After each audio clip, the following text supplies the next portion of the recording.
In Mexico City, representing the U.S. and Trump administration, I recently signed a new binational agreement with Mexico that, when fully implemented, will finally put an end to the decades-long Tijuana sewage crisis afflicting millions of Americans in Southern California. This agreement was finalized just 3 months after my visit to the San Diego region, where I personally surveyed the environmental devastation. Seeing the polluted waterways and closed beaches, smelling the foul air, and most importantly, seeing the hopelessness on the faces of our fellow Americans lit a fire in my heart to help solve this crisis once and for all.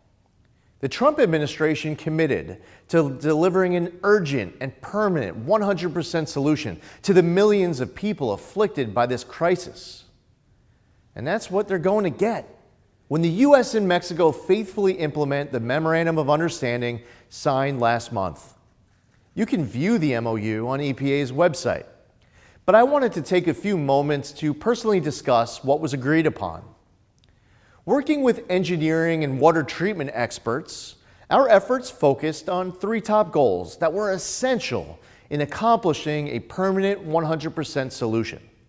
First, Mexico obligates $93 million to pay for previously agreed upon Mexico side projects. Second, timelines are compressed for the previously agreed upon projects. Third, many new Mexico side projects are added to the plan for the future and ensure that 5 or 10 years down the road, we aren't right back to where we are today. Now I'll briefly expand upon each one. Priority 1.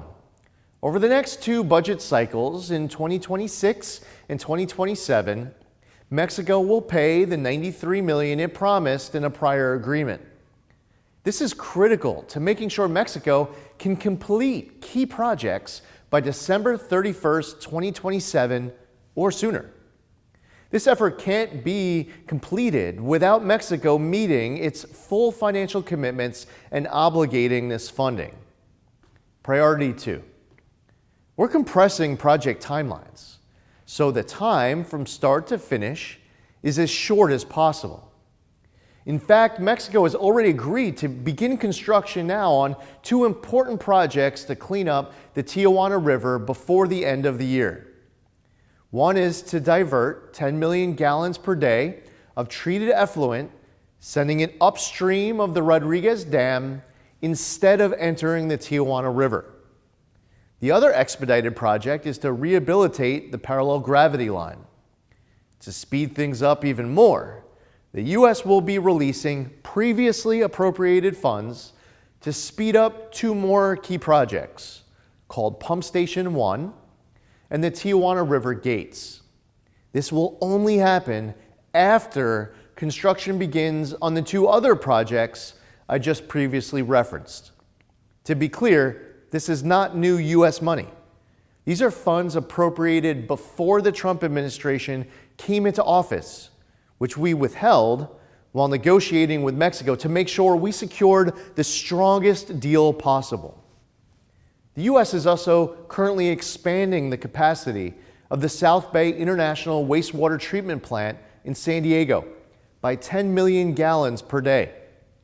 That project was initially expected to take 2 years, but the Trump administration fast-tracked the timeline for completion to just 100 days. That project, plus the 4 I just mentioned, will bring much-needed relief to the people of San Diego years ahead of schedule. But this is part of the solution, not the total fix. And that brings us to priority 3. To permanently solve this crisis, many additional Mexico side projects are necessary. The U.S. and Mexico will enter into a new minute through the International Boundary and Water Commission. To truly achieve a permanent 100% solution, we need to account for the future growth of the Tijuana region. And that's exactly what this new minute would do. The new minute includes a dozen actions to make sure we don't end up back here 5, 10, or 15 years from now.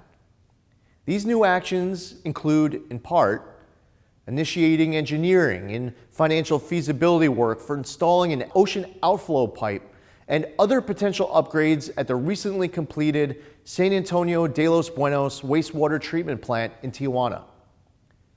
Creating a special account for operation and maintenance costs at the North American Development Bank to make sure these important projects don't just fall into disrepair, well, ever again. Developing a Tijuana water infrastructure master plan to anticipate the region's future needs as its population grows.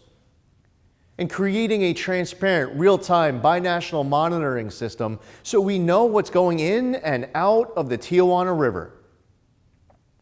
Faithful and expedited completion will finally put an end to the incessant beach closures, foul-smelling air, degradation of our land and water, and lost economic opportunities that this crisis has caused. Now, I wish I could simply guarantee that this will be completed by just snapping my fingers or clicking the heels of my shoes, but the reality is that with total follow-through, we will be witnessing a consistent march towards completion as we work through the remainder of this year, next year, and in 2027. This will keep me up at night, and our team at EPA will never lose focus on how incredibly important this effort is to Southern California. We owe it to people living on both sides of the border to expeditiously solve this crisis once and for all. Protecting human health and the environment is our first priority at EPA. No American should have to worry if the air they breathe, the water they drink, or the beach they swim at is safe. Thank you.